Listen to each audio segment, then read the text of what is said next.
मैं आपके लिए कुछ खाने को लेके आती नहीं नहीं, तुम बैठो, मैं वो लड़की को बोलता हूँ, वो ले आएगी। बैठो। हूँ।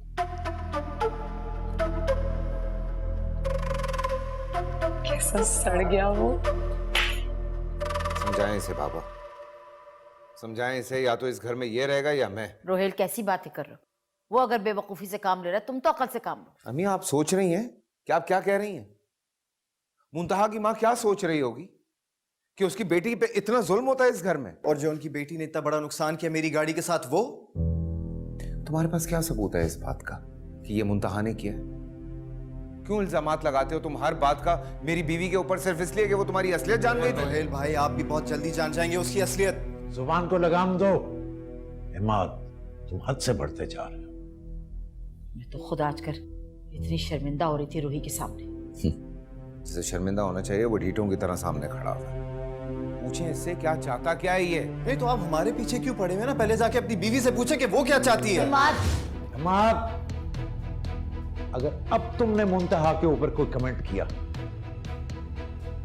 मुझसे बुरा कोई नहीं होगा। वो मुझे समझ नहीं आता कि आप हमेशा रोहेल भाई की साइड क्यों लेते रहते हैं। इसलिए कि मैं इस घर में सुकून चाहता हूं, कोई लड़ाई झगड़ा नहीं।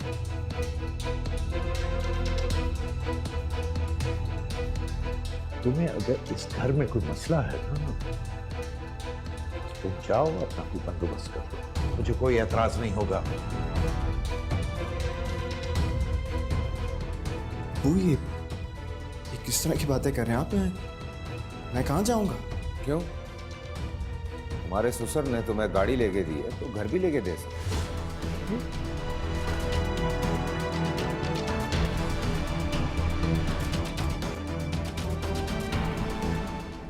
ये क्या तुम?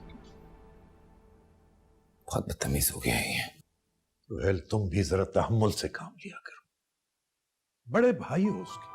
बाबा, बड़ा भाई होने का मतलब ये नहीं है कि हर चीज मैं बर्दाश्त करूं, और अगर मेरी वजह से प्रॉब्लम है तो मैं वापस चला जाता हूं फ्लैट पे। रोहेल, ये क्या तमाशा हो रहा है इस घर में? कहीं से मात के बच्चे ने शीशा तोड़ते हुए मुझे देख तो नहीं लिया?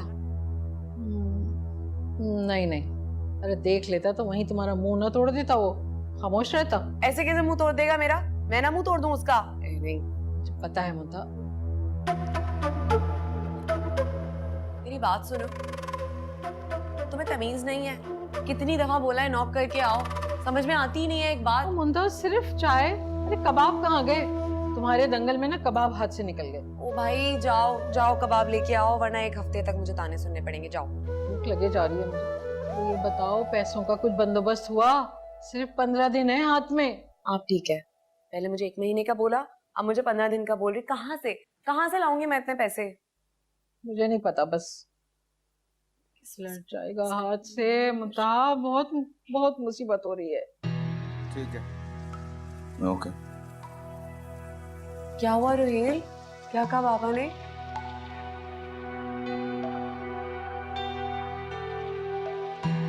ये रोज रोज के ड्रामे मुझसे बर्दाश्त नहीं हो रहे हैं, सो मैं ये फैसला कर चुका हूँ कि हम वापस चलते हैं अपने फ्लैट पे, वहां रहेंगे। फ्लैट में? फिर मेरा क्या होगा? आंटी आप परेशान मत हो, आप हमारे साथ रह लीजिएगा, मुझे कम से कम कोई इशू नहीं है। लेकिन मुझे तो इशू है ना। ऐसे कैसे आपके पेरेंट्स को छोड़ के चले जाएं, वो इस एज में अकेले? मतलब कैसे रहेंगे वो लोग? कोई है भी नहीं उनके साथ। हरगिज़ नहीं, हो ही नहीं सकता। मैं तो उनको छोड़ के कहीं नहीं जाऊंगी। काश ये बात आनिया भी समझे कि इस वक्त मेरे माँ बाप को हमारी जरूरत है, वो तो खैर। मुंतहा, मैं चलती हूँ, हाँ देर हो रही है, कबाब तो आए नहीं। नहीं आप रुके, मैं छोड़ देता हूँ आपको। नहीं, मुझे अपने पुराने मोहल्ले की तरफ भी जाना है। तुम अपना काम करो, मैं निकलती हूँ। और वो जो कबाब? रखो अपने कबाब, तैयार करके रखना पहले से। क्यों? कबाब नहीं लाके दिया मासी ने, चिढ़ गई वो। नहीं, इस घर में तो समझ में नहीं आता मुझे।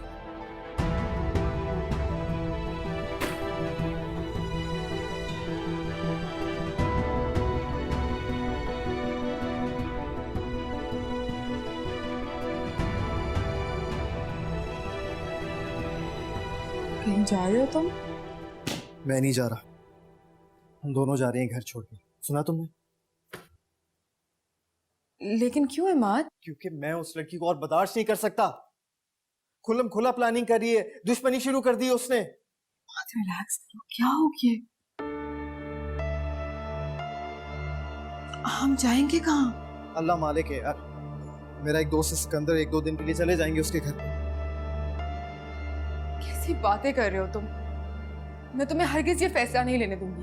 मेरी जॉब लग गई है ना, लग गई है ना मेरी जॉब, तो फिर 1-2 दिन में एक छोटा मोटा फ्लैट ढूंढ लेंगे, क्या मसला है?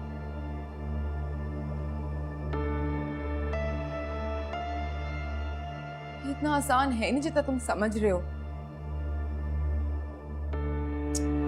अम्मा छोड़ो प्लीज अम्मा। जा रहे हैं हम, बता दीजिएगा रोहेल भाई को। घर छोड़ने की पट्टी तुमने पढ़ाई है। आनिया ने ऐसा कुछ भी नहीं किया। खामोश रहो। जिस दिन से इसके मनहूस कदम मेरे घर में आए, अजाब नाजिल हो गया, सुकून गारत हो गया हमारे घर का। प्लीज ज्यादती कर रही हैं आप, बस बहुत हो गया। इमाद, इस घर से एक कदम भी बाहर निकालने की कोशिश की, सारी जिंदगी तुम दोनों को माफ नहीं करूंगी।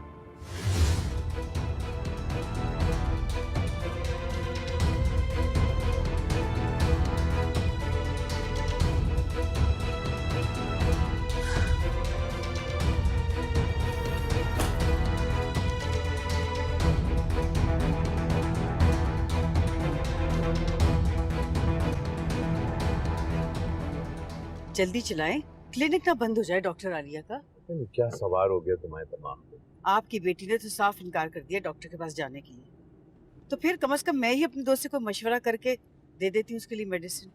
ये उन दोनों का जाती मामला है, तुम क्यों बीच में पड़ रही हो? रहने देने इतनी अकल का। भाई जलील भाई, अस्सलाम वालेकुम। अस्सलाम वालेकुम भाभी। सलाम का जवाब तो दे दीजिए, ऐसे भी क्या खफगी।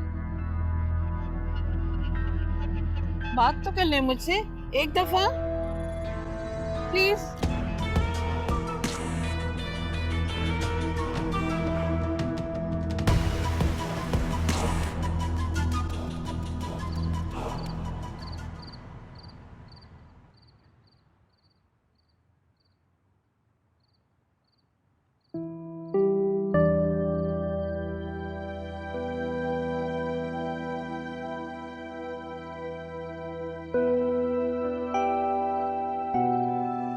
जो दूसरों के साथ ज्यादती करते हैं, खुश खुद भी नहीं रह पाते।